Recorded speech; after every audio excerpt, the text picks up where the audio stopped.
Hey everyone, how's it going? My name is Matthew Schonwell, and I hope you can hear me. We're doing some quick tests right now to make sure that you can hear me and eventually see me. Right now, if you can hear me and you've pressed play and you're getting a live stream, you're seeing the Q&A banner, make sure you log in on the right-hand side and the login to ask questions and comment so that you can ask your questions there and so I can know you're a part of this. So if you are here and you're watching a live stream, I hope that you're comfortable asking questions.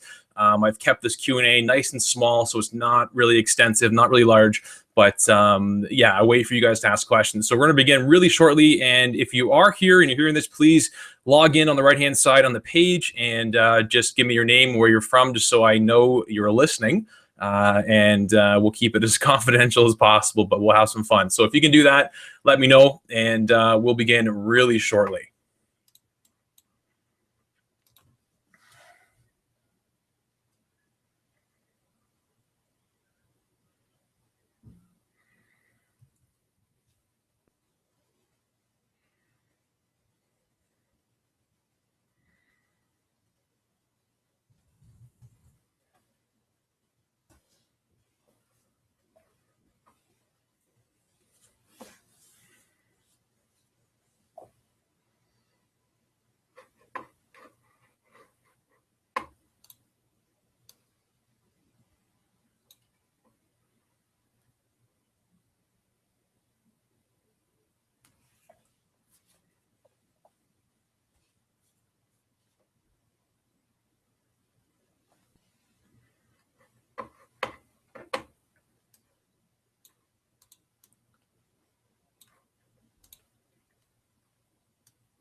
Okay, so as I mentioned, if here we've got some viewers, that's what we want to see. If you're here for the live webinar, go to the webpage, or you can watch on here on Google. Actually, sorry, on YouTube. If you watch on YouTube, you can't ask questions, but if you do go to my website and click the current live webinar, you can actually ask questions. So we want to make sure that you have the ability to do that and go from there. So if you notice on the current live webpage on the website, on my website, there's a dialog box on the right-hand side. And what I need from you is just to write your name and where you're from. So essentially, Kristen, hey, Kristen from Niagara.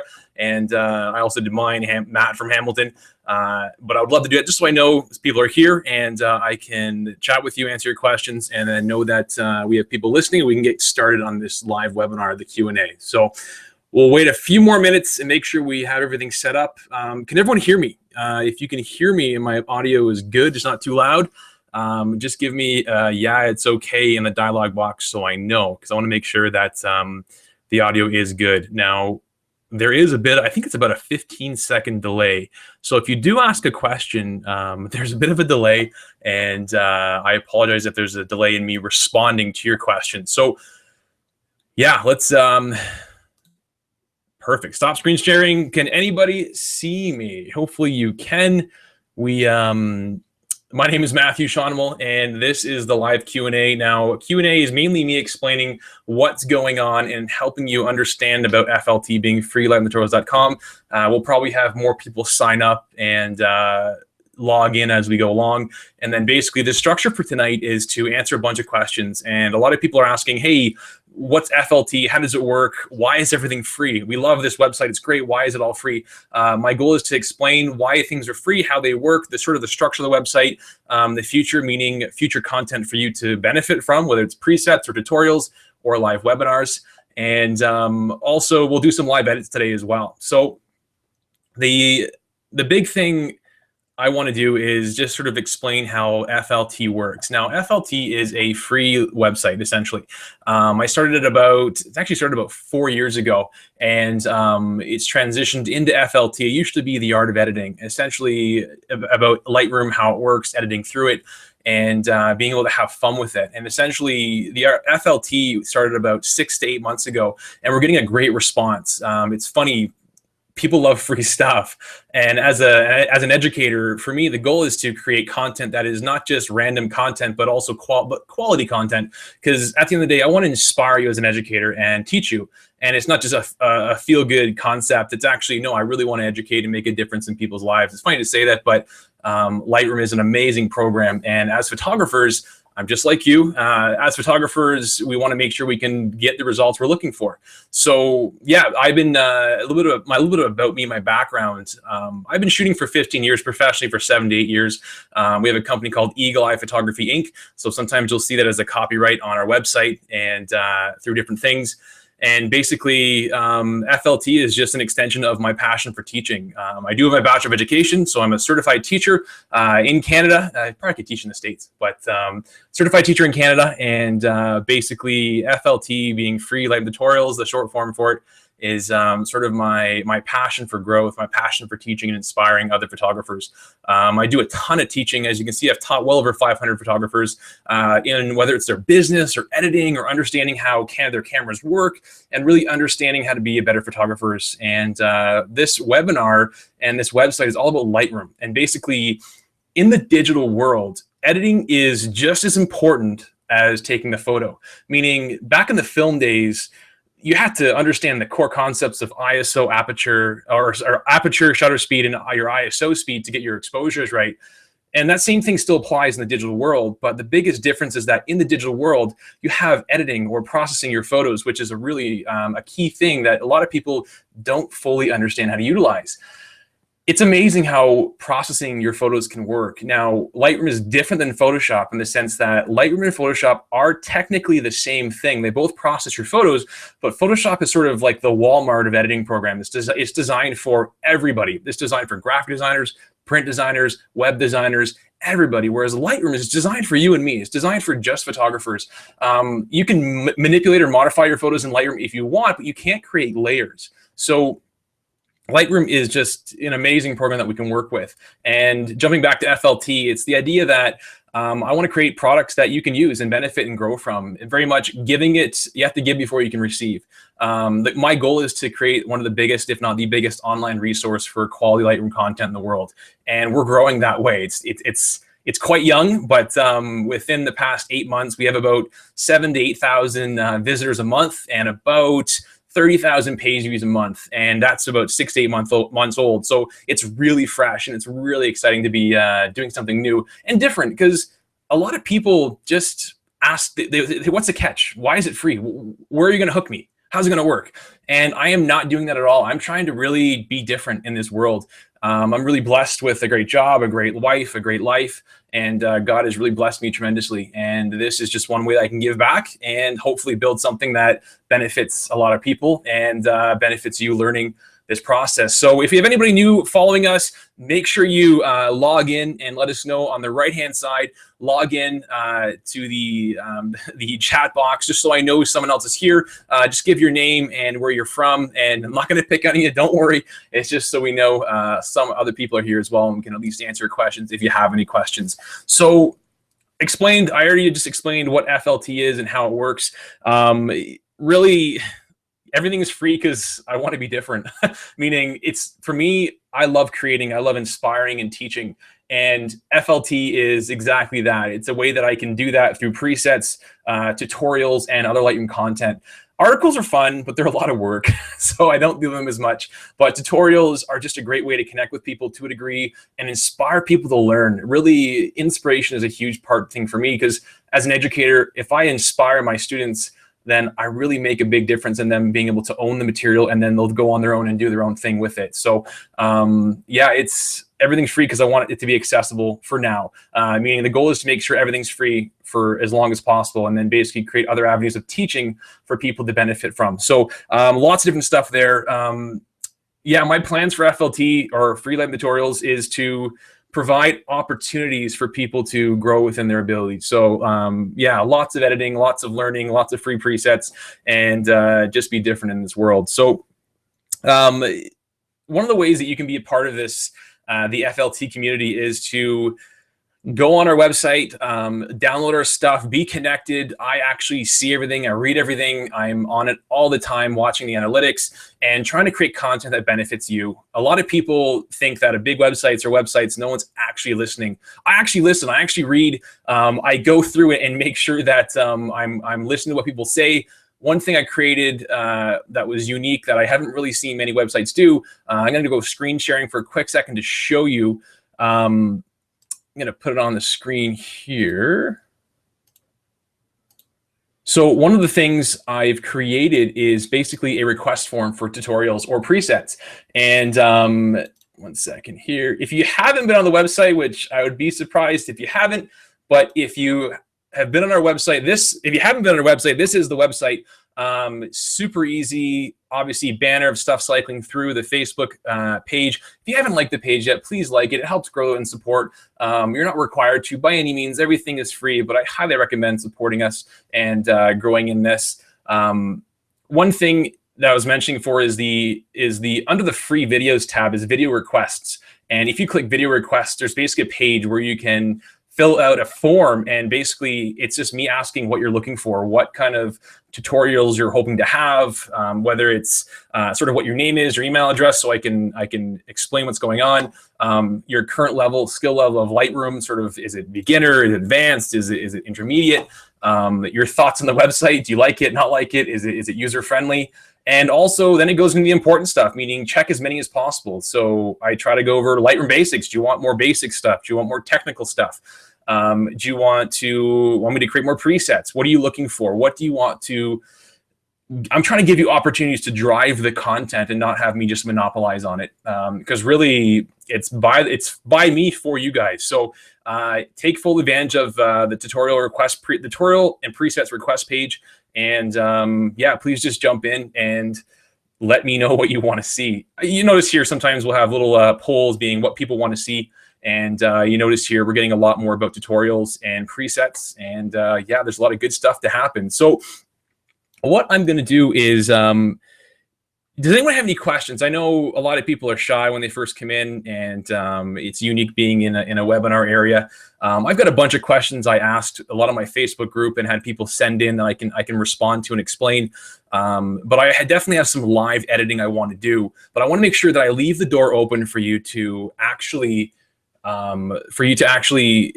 respond and essentially ask questions and be connected. So one of the great things about this website is that there's tutorials, there are presets, tutorials, and articles. So I'm going to go back to the website here and just sort of run down how it works. So if you notice here, there's free presets. I'm creating presets every month, meaning all you have to do is basically click the word preset. You don't have to log in to download it. And all you have to do is click this download option here, start free download. And once you click that, you basically have the preset to use as you want. No restrictions, no limitations. And yeah, now you may notice here it says Lightroom tutorials or Lightroom Tuts runs on donations, meaning we don't, meaning we want to give people the opportunity to say, hey, Matt, I believe in what you're doing. I really appreciate the free content, and I want to help out any way I can. And we're giving people the opportunity to donate to the process and to donate to sort of this cause, I guess you can say. Currently, this is not a financial investment for us, meaning a financial income. I'm working my butts off, teaching, and knowing that in the future, it will grow to be something bigger than just me. And if you want to be part of this and don't know how to do it, for one, download the presets, watch the tutorials, and if you feel like you want to help in any way, it's completely up to you, but obviously you just click the run on donations, and basically you can choose any amount. I suggest $5, but you can do anything you want, but there's no obligation, no requirements to do this. It's strictly just an option to give you a way to help if you want, because a lot of people do want to help. We've had a true great support that way so far. So back to what I was talking about, the layout of the website. So the first page is free presets. We have a lot of different presets, meaning if you notice the drop down, it's about wedding presets, landscape presets, engagements, and so on. Trying to keep it user-friendly that way. And this is sort of how your presets line up. Super simple, super easy. The next tab over is classes, meaning this is the current class you're seeing right now. This is the class that's the webinar that's running. I have a lot more classes I want to run, meaning a number of free webinars. Now, eventually there will be paid classes, whether it's a weekly class that people log into the same way, or they watch a webinar on how to process wedding photos or landscape photos, which I will give you a bit of a taste on tonight. But essentially, this is where you'd access all the different things to see what kind of classes are happening. And then the last one is free tutorials or free videos. So essentially, this is where there'll be a large collection of different videos and tutorials. Some are requests, meaning some people have requested these before. Some are just me thinking, hey, I think people want to see this, and I'm getting a great response with it. We have a global reach, meaning we have a huge Asian market. We've got a great North American market. Europe is huge on our website as well. So everything I do is in English, but you can really, if you have a certain language you're comfortable with, you can always go to the front page here and hit translate now. Now, I've chosen a number of languages that are like Taiwanese or the Thai language or Filipino or German, Italian, Spanish. Those are ones that I found have been quite responsive and people have been wanting those languages. But if you have a specific language that you want to read this website in, let me know and I'll do my best to support that and make it work and go from there. So yeah, lots of good things. So if you, besides that, if you want to advertise, you're more than welcome to. Not going to do a sales pitch that way, but showing you that there's lots of different things, or even support lots of different areas that way. And yeah, lots of good things. So let me see here. Does anyone have any questions or any thoughts or comments that they're comfortable with saying or being a part of? If not, forever hold your peace. You have lots of opportunities. I'm always watching the dialogue box. If no one asks questions, that's completely okay, but take full advantage of your time with me now, and definitely take full advantage and ask questions if you have any questions about anything Lightroom related, or even about the website or even about me. So yeah.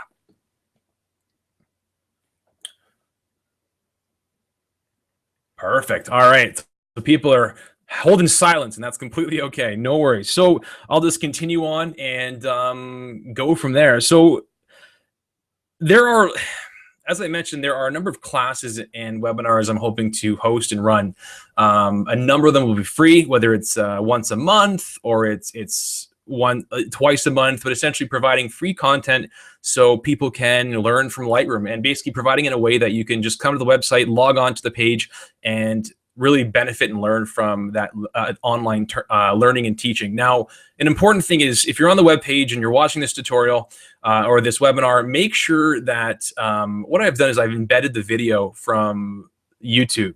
And what I need you to do is basically make it the high resolution, make it the best resolution possible so that you can actually see the video and see everything I'm doing, because that's the most important thing. Quality is important, so make sure you download and you make sure it's HD resolution so we can make that work. Yeah, definitely important. Quality is king in this whole process.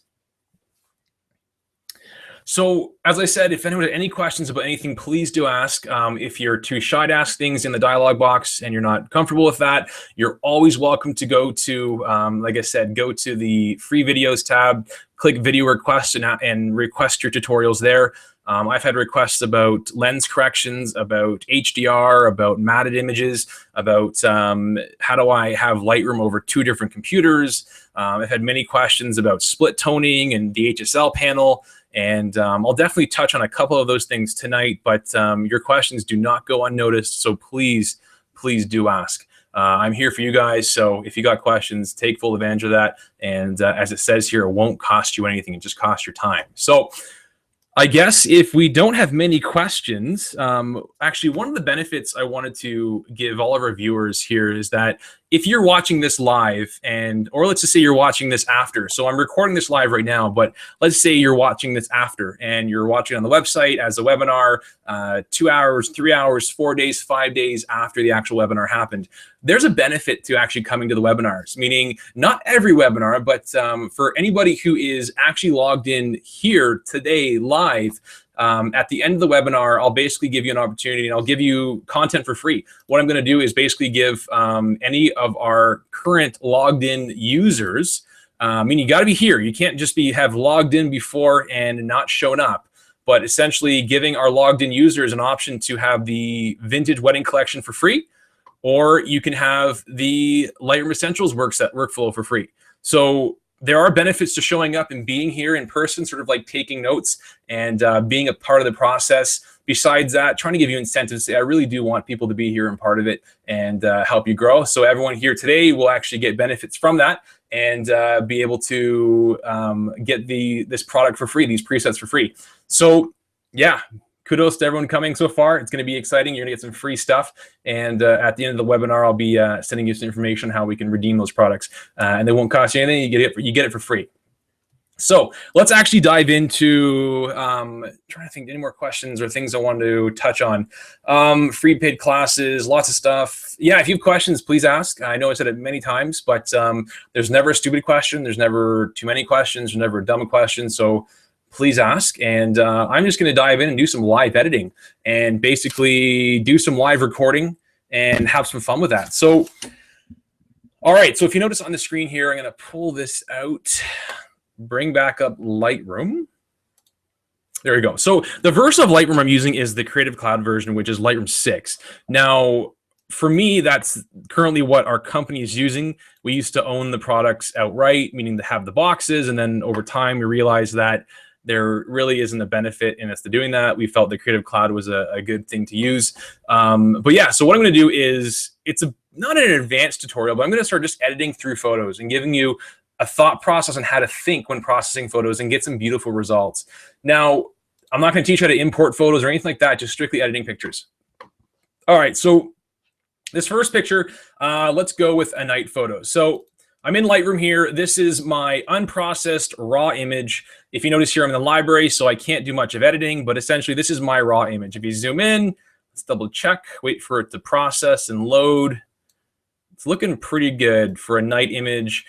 One of the key things that will definitely help you when you're editing your photos is getting your photo sharp, meaning crystal clear the way you want to see it, but also getting it close to the results you're looking for, meaning if you can get it close to what you want in camera, you'll have to do less editing after out of the camera. So yeah, this photo for the most part, like I'm not worried about the trees on the outside or the sky. I'm actually really interested in the skyline being the city. Now this is in Niagara Falls, and yeah, I'm just gonna walk through this picture. So the first thing I do pretty much every photo in Lightroom is you have to be in the develop module.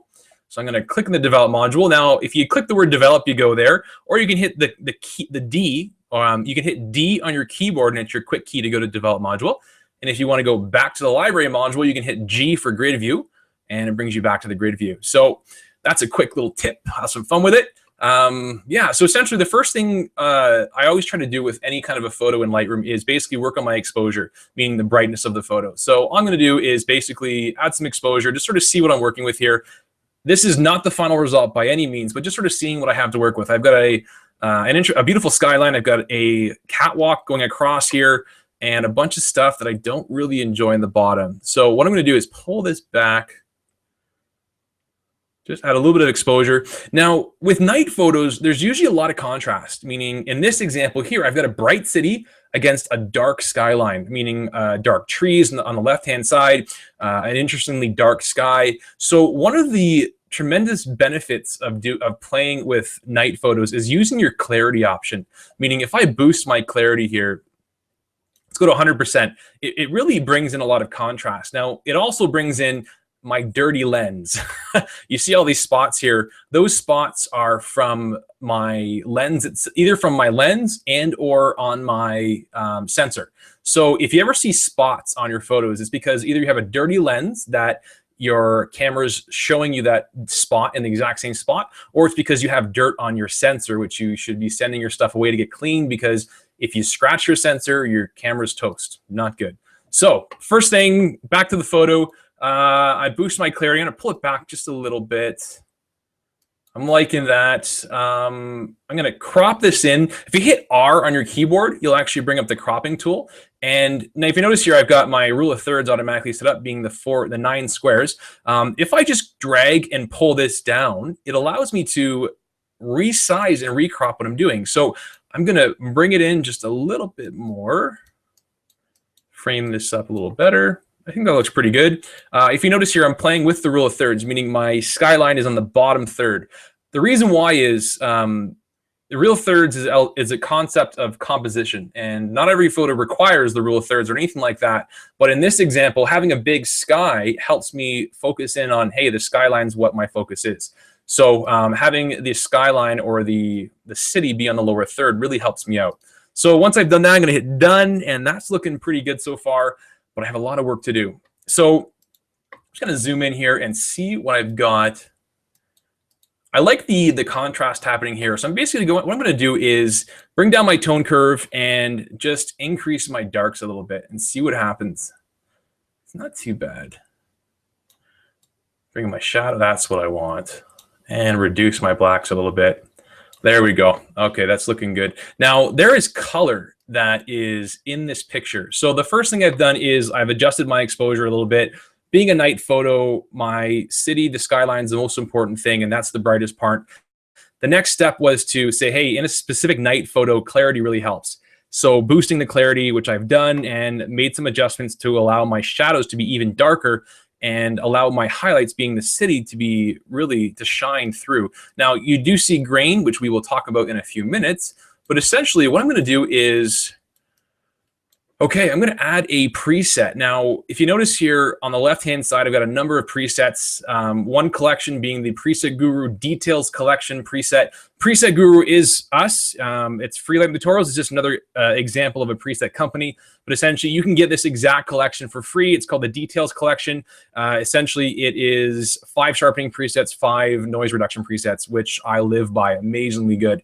And yeah, so we'll dive in. So I'm going to basically choose sharpening 4. Which we'll notice there's a bit more grain, and then smoothing 3. Now, I could have chosen smoothing 4, smoothing 3, smoothing 2, doesn't really matter, but I think that is a great starting point. It's looking really good to me. Now, if I look at the image as a whole, there's a bit of blue from this building here with the blue lights and a bit of orange going around. So what I'm going to do is add a bit more blue and basically just cool it down just a little bit. There we go. And then what I'm going to do now is I'm going to, actually looks really good. I like that. It's a good starting point. Looking really good, really clean, really neat. Color's looking good. I'm going to pull, see now, one of the key things in this specific picture are there's a lot of highlights, meaning you notice the bright lights, they're blown out. It's because those highlights are really, really bright. Now, what I'm going to do is just going to see what I can do with the highlights. I'm going to pull back my highlights.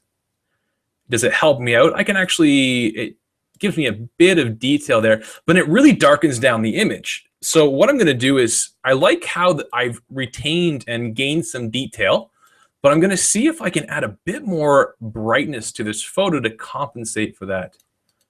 There we go. That looks pretty good to me. So if you ever want to see a before and after, you can hit the / key on your keyboard. And this is the before we started editing.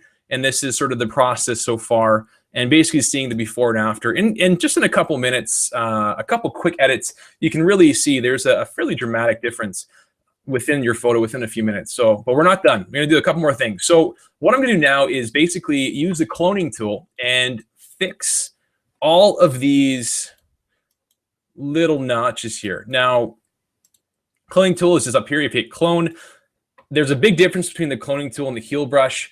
For this example, I'm just going to use a cloning tool, and basically I'll do a tutorial on the healing brush versus the cloning tool, how they work, but there is definitely a difference between the two. So all I'm doing right now is basically finding all of these black spots and reducing and removing them. Now, there are many different ways to highlight and access and see the different spots. Like, for example, if you click visible spots and pull this backwards, what happens is if you click this visible spots option on the bottom left, it basically gives you an option to see all of the actual dramatically different spots. So for example, all of these light spots are actually all black spots, and all it's doing is sort of giving you a digital negative to be able to see the spots a lot easier. Now, in a night photo, I've got a fair bit of freedom because it is a night photo. But for example, if I was doing, it is a night photo and all the spots blend in. But for example, if I was doing a real estate photo and I had dust spots or dirt spots on my actual lens, then being able to see the actual dust spots quicker like this versus having them on a white wall makes it a bit easier. And basically clicking the visualize spots option and then adjusting that toggle really does help to identify the massive spots. So any of the bright spots here are all black spots that are on my image that I'm going to remove. And all I'm doing is just clicking. Basically, I've created a clone tool, made it about the size I want. added what you call a feather onto that clone tool so it blends my dot or the cloning image I've got. And all I'm doing is picking and choosing sections. You click on what you want to remove, and then Lightroom picks another area to clone to bring back there. So makes things a bit easier. That was a plane. I'm going to guess that was a plane because that's a sequence of dots. And I'm not worrying about the bottom. It's more about the sky. And there's a couple more here I can remove. And all I'm doing is just clicking and selecting the actual spots.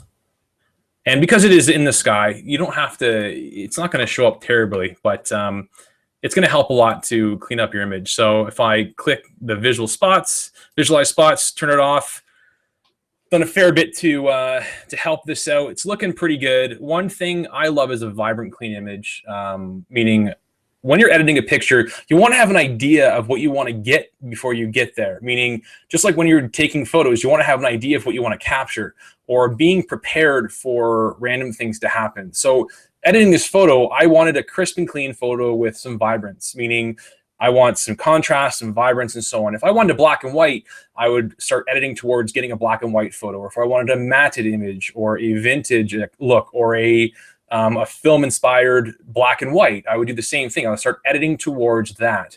In this example, I'm editing towards a clean image. So yeah, just looking at the image itself, waiting for it to populate, it's looking pretty good. Yeah, it's looking really good, actually. Now, you can always do more. And in this example here, I'm liking how it is, meaning here's my before, here's my after. So here's my before we started editing. You notice here with the highlights the way they were, we lost some of the wording. With my after, we've retained some of that again. And it's looking pretty good. I can't complain. I'm pretty happy with that.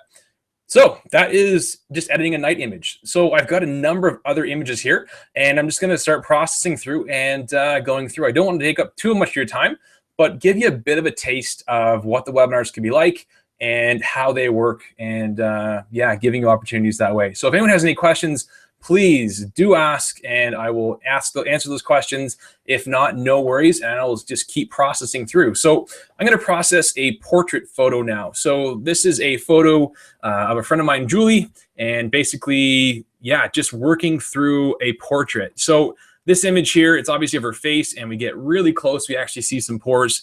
You see her eye is actually out of focus, and that's actually a bad picture. The key part of this picture is if you ever take a picture of a face and you have an eye, you want to make sure your focal point is the eye. So I'm going to show you how to bring back the sharpness of that eye because it's not terribly soft. Like, it is soft, but it's not really outside the box.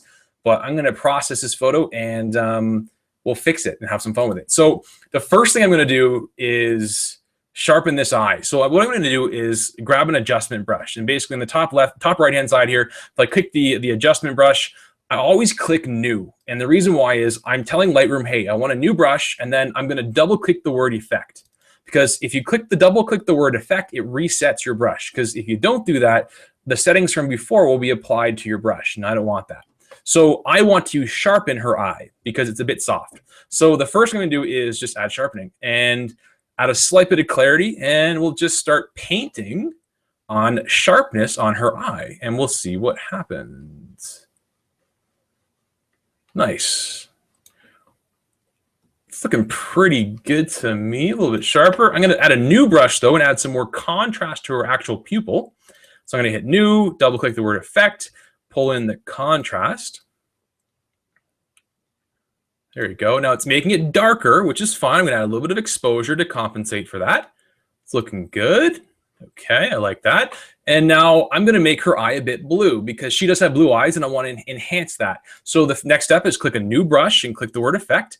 And there's a couple ways I can add blue. For one, I can actually add blue by basically increasing the saturation of the existing blue. So one way is just to increase the saturation of that existing color. That's one way to do it. That's not what I'm going to do, though. That's not my favorite way. So that's one way to add blue. Another way to add blue is to actually just in our temperature option here is to make it cooler, meaning reduce paint on a cooler white balance. And if you're not sure what that is, I'll definitely have to answer those questions and give a tutorial. But essentially, if you do that, all you're doing is painting a cooler white balance. Now, her eye is not naturally that blue. So all you do is paint what you're looking for in the areas and then just pull it back a bit. Meaning, there we go. So this is the before and this is my after. And that's the before I did any sharpening, any adjustments to the blue. You got obviously the light, the catch light in her eye. The after, it looks much more blue, much nicer, and it's looking pretty good. Now her eye just pops off the page, and that's looking really good to me. I'm going to do a little bit of exposure adjustments. So one thing you can do with exposure adjustments is click the word auto. And basically, there's nothing wrong. It doesn't mean you're a bad editor. It doesn't mean anything like that. But sometimes the auto adjustments give you a great starting point to work with. Sometimes it's completely out to lunch. Sometimes it's really good. So in this example here, the auto adjustments gave me a really good option to work with. I know that if I increase the saturation, she's got a lot of yellow/orange in her hair, and obviously normally orangey, pinky skin tones. So for example, if I increase my saturation, I'm going to bring in all those colors, which I don't want. So a little quick tip, if you want to reset your tab, the saturation, if you just double click it, you're good to go. So I love that her eye is the way I want it, and I haven't done much editing yet. And what I'm going to do before I do anything else is I'm actually going to create a snapshot. And what a snapshot is basically just a record of what we've done up to this point. So essentially, it's a record of all the edits in one sitting. So it's sort of like a preset for right now. So I'm going to say stage 1, and basically just create a snapshot so that if I do any more edits, and let's say I invest a fair bit of time and do a bunch of edits and I don't get to what I like, I can just click stage 1 and it brings me right back here. So it's not a specific preset that I'll have forever. It's just a moment in time that I want to remember so I can come back to this point if I like it. That's one way, and there's another way, creating virtual copies, but then you've got more than one copy that clutter, and there's lots of different ways to do things in Lightroom. There's always 2 to 3 to 4 ways to do the same thing in Lightroom.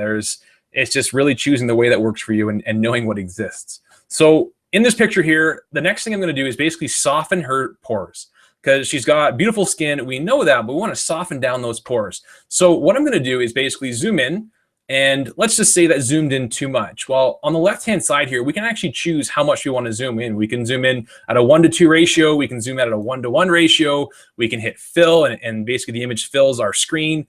Or if we want to zoom in farther out, or if you want to zoom in even more, an 8:1 ratio, and really see those pores and pixels.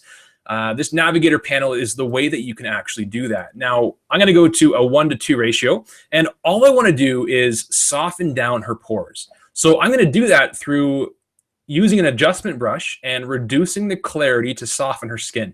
So I'm going to click the adjustment brush, and I'm going to, just like before, click new, and then double click the word effect, so I have no adjustments that's going to happen. And basically now I'm choosing what I want Lightroom to do. And the first thing I'm going to do is reduce my clarity and reduce my sharpness. Now this may be too much, but we're just going to test and see what it looks like. Just sort of paint it on and see how it looks. And if you notice here, it's definitely helping, because when we have skin that's not perfect, and she's got great skin, and what we're seeing here is just reducing down those pores, because bags under the eyes, a lot of people don't want to have that. Well, they want to have this at least better skin, and this is a way that you can reduce pores, imperfections, wrinkles, just by reducing the clarity of your photo. Now, if I hit the before and after here, my backslash, a pretty big difference. It softens this area down. Without it, you can see obviously a lot more contrast, but if I leave the adjustments here, it's looking pretty good. I'm also going to soften down her eye just a little bit, and look down here, soften down her top lip, and soften down her chin. And all I'm doing is softening those areas, because what we're doing is basically limiting any contrast or any bumps that are existing, because I don't want it to be unrealistic. I want it to be realistic. And we're not going to go extensive on these edits, but just showing you different ways that you can approach processing a photo. So it's looking pretty good. Zoom back out, hit fit, love it. The exposure looks pretty good. Maybe want a little more light, see how that looks. Not too bad. I love her lips, meaning I want to enhance the reds of her lips. Now, one way that I can enhance color in the image is by enter basics panel and just increase the vibrance. and it enhances the reds of her lips or the pinks. But the problem is vibrance, or the panel, the adjustments in the basics panel make adjustments to all of the colors. It's a global adjustment, and I don't want that. So if you notice here, as I increase the vibrance, it changes the reds in her lips, but it also changes and enhances the yellow, which I don't want to do. So I'm going to show you another way that you can do this. Now remember, this is not a beginner tutorial. This is strictly just a live edit, walking through the process, helping people understand how this works. And basically, I'm going to go down to the HSL panel and basically choose HSL. Now, there are many different things, which I'll definitely do a live edit tutorial on and how they work. But essentially, I'm going to choose the saturation tab. And you notice here, there's the red. And what I'm going to do is I'm actually going to increase the red. Now, that's one way to add red. And that's a lot of red. I'm going to pull it back just a little bit. I don't want it to be like, bam, crazy. That looks pretty good. That's one way to do it. If I double click on the word red, it removes it. Another way is to use this little dabber right here and click that. And then basically click and drag and increase by pulling up. So what I'm doing is I'm clicking, holding on her lips, and then pulling up. And what it's doing is it's adjusting based off of what I'm holding. And it's basically making adjustments here, and it's blending other colors into that as well. So you notice here the orange went up as well, not just the red, but the orange and the red. And it's just Lightroom's way to allow you to do more than one thing in many different ways. It's looking pretty good. Let me pull it back just a little bit. I like that. Her hair looks a little yellow. I'm going to pull it back. So I'm basically going to pull on her hair, pull it backwards. It's not too bad. I'm actually going to do, if you want to take one step back, you can always do Command Z or Control Z on a PC, Command Z on a Mac, and basically takes you one step back. But essentially, what I'm going to do is actually play with the luminance, and the luminance is how bright or how bright or dark the color is. So saturation is how much of the color is there, whereas luminance is how bright or dark the actual color is. So what I'm going to do is basically increase the luminance, and it will make that hair or that yellow in the hair a little brighter. And it's looking pretty good. So if I do the before and after, this is the before, this is the after. I like a brighter photo. It's looking good to me. Really personal preference. And yeah, hopefully it works. Looking really good, actually. Perfect. Remember, photography is subjective. So what I like is maybe different than what you like, and is different than what Kristen likes. At the end of the day, it really comes down to editing photos the way you want and getting the results you're looking for. So yeah, let's move on to another photo. So people love, well, this is just showing you, here we go. Let's do this one. All right, so this is grass. Now, if you notice here, this is a dark image. And the reason why this is a dark image is because that's just the way I captured it. Now, I prefer to underexpose my images than compared to overexpose my images. And the reason why is if you make it too light versus if you make it too light, you can still recover. And if you're shooting in RAW, which you should be shooting in RAW as an editor or being a photographer editing your photos, but when you're shooting in RAW, it allows you to work with a lot more of the tones that are preserved in the photo. So think of it like this: JPEG versus RAW. A JPEG has like 10 crayons that you can edit with, whereas a RAW image has like 1,000 crayons to edit with. So there's a lot more crayons that you can work with. Yeah, a lot more things to work with. So yeah, definitely something to think of. So if you're editing your photos like any of this, they should be in RAW. All right, so I always underexpose because I prefer to have more information that way. That's personal preference. So in this image here, what I'm going to do is go up to my auto options and click auto and see what Lightroom gives me.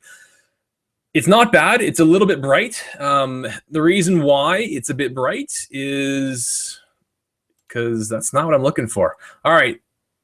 Some people might say that that's a great exposure. The reason why I think it's not is because the main focal point or the reason for this picture is this flower right here.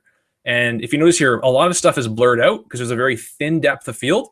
And when you're editing your photos, you have to know what your subject is, meaning what's the reason for the picture, what's actually in focus. If everything's in focus, you got to say, well, then why is that? Did I shoot it like that for a reason? Or for example, if something in this here, this actual lily or the flower is the reason for the picture aside from the actual grass. So what I'm going to do is basically pull back some of my exposure. Just like that. And I'm going to increase my vibrance because I want to increase that green. It's looking all right. I'm going to increase my clarity. Not too bad. I notice here that there are a lot of greens, which I want, but there's a lot of darkness. And as you add clarity, make adjustments, it definitely is going to increase the darks, increase the lights, and really affect your image. It makes it more clear, but it affects the color and reduces it and makes it darker. So what I'm going to do is basically try to play. I'm going to see if I can do this here. Pull back my darks just a little bit. I like that. I'm going to add a preset being the sharpen 4. Looks pretty good. And then also smoothing 2. Looks pretty good to me. And I also want to add some green. There we go. That looks all right. So here's the before. And here's the after. Pretty big difference in a couple of seconds. Just some basic exposure adjustments. Relying on automatic exposure. Not using it as a be-all, end-all, but knowing that it's a great starting point. And sometimes that starting point is completely out to lunch. Other times it's a great place to work with. And then basically just enhancing different colors. If I wanted to make this black and white, all you could do is basically make your adjustments. And on the very top here, just click black and white. And it goes to a black and white. An important thing to note is if the color version looks great, it doesn't guarantee the black and white version will look good as well. What I mean by that is if I see here, this is the color version, and these look pretty good in my opinion. And I like the way it looks. Took a couple seconds to edit. Wasn't really hard. If I click back black and white, it looks really bland and it doesn't really work. So a lot of times black and white images, in my opinion, you have to add more contrast to them. So I would boost the clarity more and boost more contrast and pull back my highlights a little bit. And that looks a bit better, focusing on that one leaf area. But at the end of the day, this photo is designed to be in color, not in black and white. So let's go back to color. And now this is how it looks with those adjustments that we just added for black and white. And it's not looking too good. All right.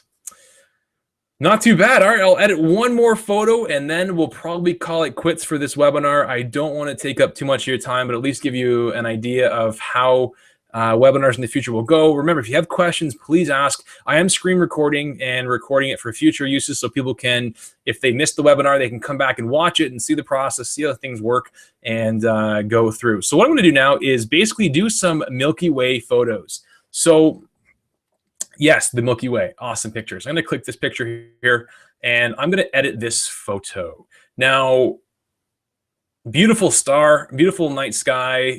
We have a bit of a tree line, obviously, on the left-hand side. I'm down by the water, and we have a really blue sky because our white balance is much cooler. And I'm just going to hit auto and see what happens. Whoa! Now, this is an example of when auto options does not help. What Lightroom's doing is basically trying to compensate for all the darkness. Now, when you're capturing a Milky Way photo, what happens is the photo is usually going to be pretty dark. And in this example, it was a 25-second photo, meaning it's on a tripod and it's stable for 25 seconds. My aperture is f4, my focal length is f16, and my ISO is 2500.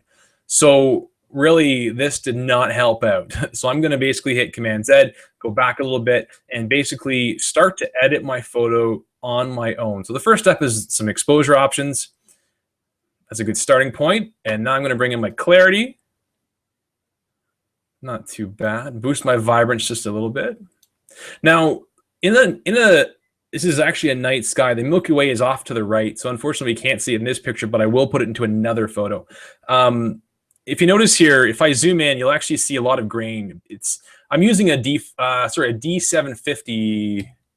Yeah, Nikon D750. It's actually a really good camera. It's a great camera at night, and 2500 ISO. You do see some. It's not bad for the grain.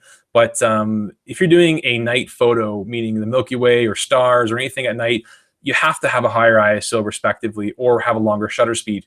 Now, if you're doing a Milky Way photo like this or anything with stars, you have to respect the 500 rule, which means that you have to divide your focal length by 500, and it tells you how long you can take your picture. Meaning, at my camera with my settings, based off the lens I was using, I think I could shoot for 35 seconds before I started to see some star trails. And basically, I wanted the stars to be crisp and clean, and that's sort of something to think of. Whole different tutorial, whole different webinar, which I'll definitely do a webinar on processing Milky Way and night photos. All right, back to our image. So looking at this image here, one of the big things are the stars. Now, I want to enhance my stars, and those stars are essentially white drops. So I'm going to increase my whites and see what happens. Way too much. So let's pull it back just a little bit. Not looking too bad. Pull back my exposure a little bit. I hate this grain, so I'm actually going to fix this grain and just put smoothing on. There we go. And also add sharpening. Put smoothing too. There you go. That looks pretty good. All right, and I don't mind having a bit of this element here. I do love this color in the bottom. The color really helps, and also there's color up here. So there's green up here I like. There's blue in the sky, obviously, and there's orange down here and a bit of purples. So what I'm going to do now is basically start to bring out those colors and work through this photo. So I'm going to enhance my blue. So in the HSL panel, basically enhance my blue.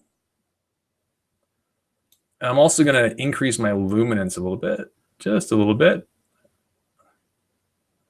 Looks pretty good. Also, there's green here. If you notice here, there is green, and I'm basically gonna try to get that green a little more green versus like a yellowy green. And there's a couple ways we can do that. The first way is to increase our saturation, and it's going to add saturation to any green in the photo, and that's not a bad deal. We can increase the saturation and also decrease the luminance, and it makes it darker. Pulling that back, that doesn't look too bad. If I look at my before and after. Before, there's my after. It's looking, it's a pretty dramatic difference so far in a couple quick seconds. But it's looking really good. So I got my beautiful blue sky. I've got a bit of foreground here being the actual, the stones holding up the escarpment to make sure that the people's houses don't fall in. And I've enhanced my blue. I've smoothed out a bit of the grain. I've done some sharpening. I've enhanced my greens down here. Now I'm going to start enhancing some of the colors down here. Now, what I mean by enhance is I'm not going to do it outside the box, meaning when it's crazy, crazy, crazy colorful. But I do want to enhance a bit of orange because it's a beautiful contrast on the color wheel. Blue is cold, orange is warm, right? So think of the color theory, how things work, and also colors in general. So something to think of. Now, one way I can do that, enhancing this orange down here, there's orange and purple. There's actually purple around the orange, and there's actually orange there. That's actually a city. So I'm going to first just play with saturation, enhance that orange that way, and also enhance my luminance. Not too bad. And then now what I'm going to do also is enhance my purples. Do you know what? I'm going to not do that. I'm going to double click that. I'm actually going to do it another way. So I'm going to click on the adjustment brush and click the word new to give me a new brush. I'm going to click the word effect to reset my brush. And remember how before with the girl's eyes, if I enhancing her eyes, I wanted to make them more blue. I added more of a blue white balance. Well, you can do the same thing with magenta for this. So I want to enhance this purple to a degree. And what we can do is make sure the flow is down. So the most important parts, in my opinion, of a brush are the flow and the density. The flow refers to, think of it as a faucet, meaning if you have a low flow, so let's say the flow is, let's say 14, it's like turning the faucet on a little bit, meaning there's a very little bit of paint or adjustment happening at once. If I increase the flow to 100%, it's like turning the faucet on to 100%. And what's happening is you're painting 100% of what you're going to do instantly. So I recommend putting the flow maybe at 50% and leaving the density on 100. Basically, the density is, if you put a density at 100%, that means that eventually you can get your brush to result in 100% of what your adjustments will show. And then obviously if you go to 25, it only goes to 25% of what your adjustments are. You go to 50% and so on. So back to our photo here. So I'm just going to paint some magenta. Now, remember, this may be too much, and that is okay. All I'm doing is getting a baseline. Now, I can obviously get a visual and see here, this is a dramatic amount of color. If I, for example, want to see exactly where I've painted, I can press this circle on my keyboard, and I get this red. And if you press circle on your keyboard, what it does is it shows you where the mask is or where your layer, your mask layer overlay is, which is essentially every place you've painted. So if you press circle, it actually shows you where you've painted. A little quick tip there. So this represents my brush. I'm actually going to reduce this back just a little bit. It's looking not too bad. little bit of color there, a little bit of clarity, looking good. I can also choose a specific color. There we go. I like that. Okay. Whoa, that's a lot. Never mind. I apologize for yelling in the mic there. That was a lot more than I thought it was. Okay, so let's boost the, pull it back. No.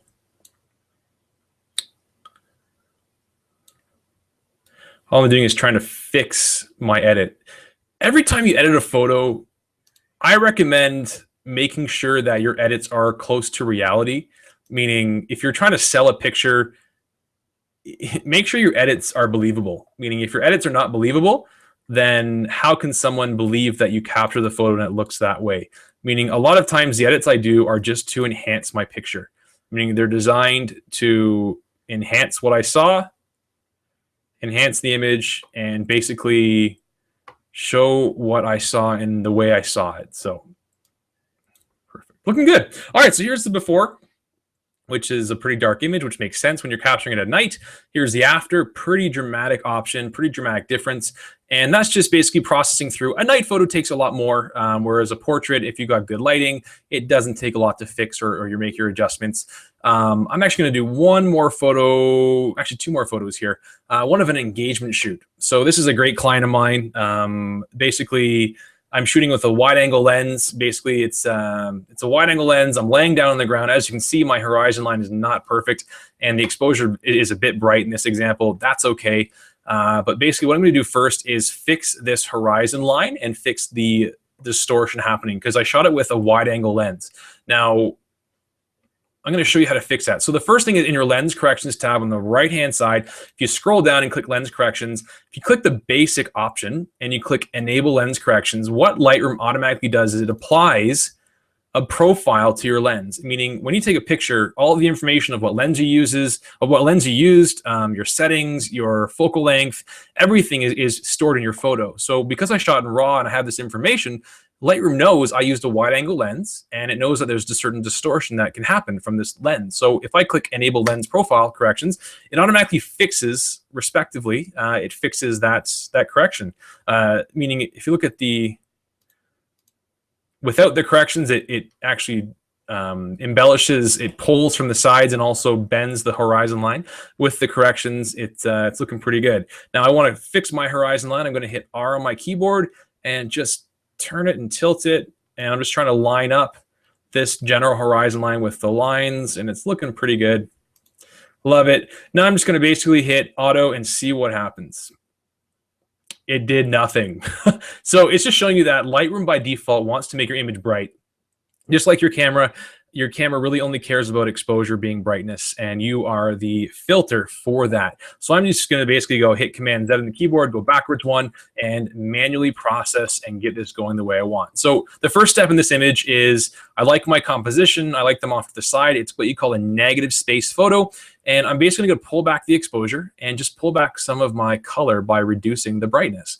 It's looking pretty good. Now, obviously, as the more you reduce it, the darker it gets. But essentially, if I pull this back a bit, actually, I have another way to do this. I'm going to adjust my exposure so that they are the brightness approximately I want. And then I'm going to take what you call a gradient tool and do something around them. So I'm going to grab a gradient tool and hit new, just like with an adjustment brush, click the word new. And then double click the word effect, and then create a gradient around them and reduce the exposure back. Now, obviously, by default, it does everything inside of the circle. If you click the invert mask option, it does it outside of the circle. And that doesn't look too bad. It's a starting point we can absolutely work with. All right, so I'm going to start playing with my whites, boost my whites a little bit. I'm going to boost my vibrance. That makes a dramatic difference. Wow. Now, I want to bring back some of this blue sky because I like his shirt. His shirt and her jeans are the tone or the shade of blue I want. But the sky is obviously, it had some clouds. We can't control that. But I'm going to try and paint in a bit of saturation for the sky. So saturation, pull it up and paint in some saturation for that sky. There you go. It's looking pretty good. And if you look at before And look at the after. This is in a couple seconds, and there's a pretty dramatic difference. The base, the core of the photo is a great photo to start with, but all we're doing is just bringing back the photo to the colors that we saw in reality. That's all we're doing. And hopefully you're learning that there are many things you can do in Lightroom, and there's just so much you can do quickly. So what I'm going to do now is, I like the client, the way they look pretty good. I like the sky looks pretty good. I want to enhance this grass just a little bit. Now, it was shot in March, so there's not a ton of green grass, but I want to add some clarity or some detail to that grass. So what I'm gonna do is basically create a new brush and click the brush tab, which was open already. Click the brush tab, click new, click the effect tab. Now I'm gonna increase the sharpening and increase the clarity and increase my saturation. And I'm going to paint, and then I'll explain why. There you go. There we go. It's looking really good. Add in some clarity, making that grass just pop off the page. We're going to do the same thing to this. Perfect. Okay, so the reason why I added clarity, because it's going to add some contrast to the grass. I added sharpness because I wanted to sharpen that. And by default, as you add clarity and as you add clarity to an image, it darkens it down just by the adjustments that are happening. So I increased the sharpening, or the saturation, to sort of help compensate for that. You can also increase the exposure a little bit and basically do a before and after. And this is the before, this is the after. In a couple quick seconds, you can see like just how easy it is to make adjustments to your photos.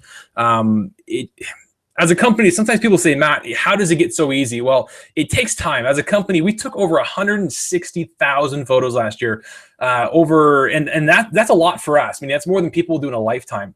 Over the past 4 to 5 years, we've done over 500,000 photos. Now, we haven't edited that many photos, but editing is a key component of the photo process, meaning if it's shooting for a client, you can see that. If it's shooting for your personal side, learning how to process your photos to bring them to the way you saw them is so important, because the camera's only going to give you a representation of what you saw.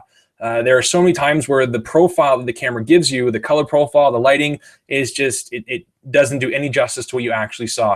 And editing, in my opinion, is specifically what I'm doing, being enhancing photos, is just a way to bring back what I saw and basically, yeah, enhance what we see. So this looks pretty good. I'm actually going to add just a little bit of a warmer white balance just to bring back some color. Looking good. All right, it looks really good to me. All right, and the last one is going to be a Milky Way photo. Let's find one here. These are all raw, unprocessed.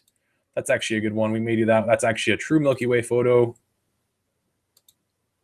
How about we do... Well, this one could be good. Hopefully it's in focus. One of the big problems you'll realize, and one of the things you're always struggling with when you're doing night photos, that's out of focus. Is that in focus? It slightly is.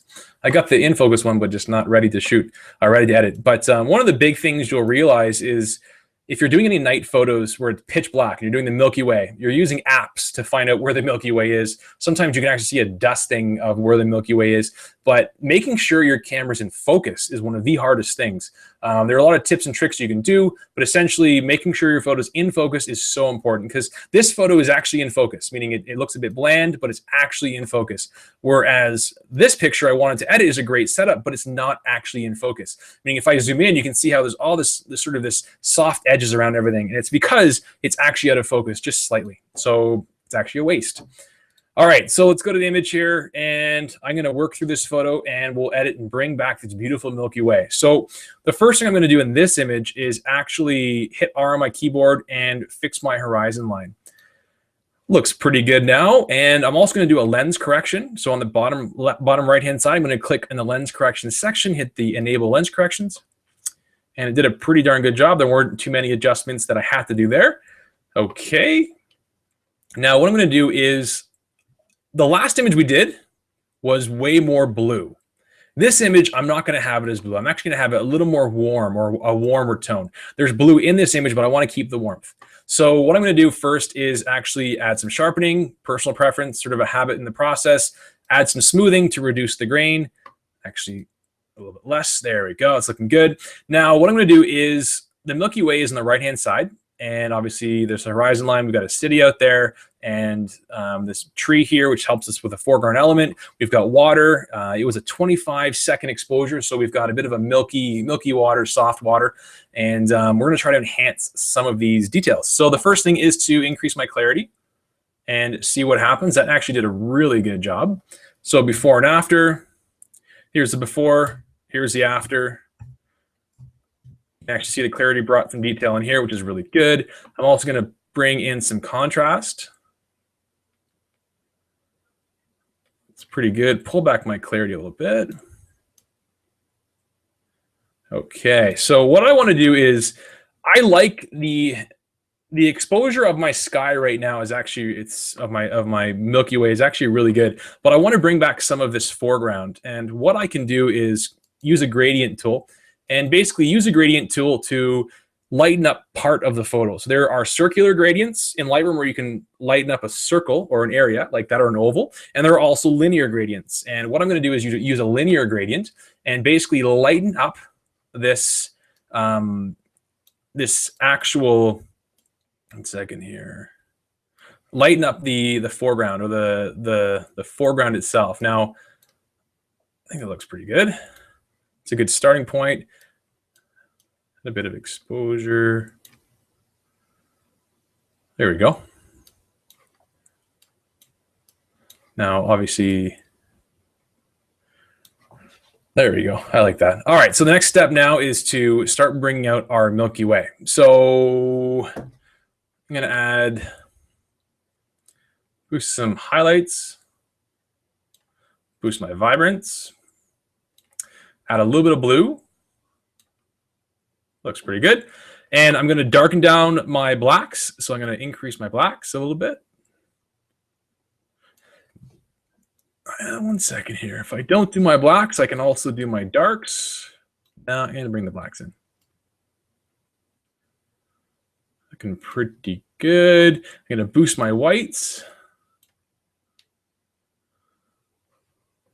Not too bad. Okay, so now we're going to actually focus on the Milky Way itself.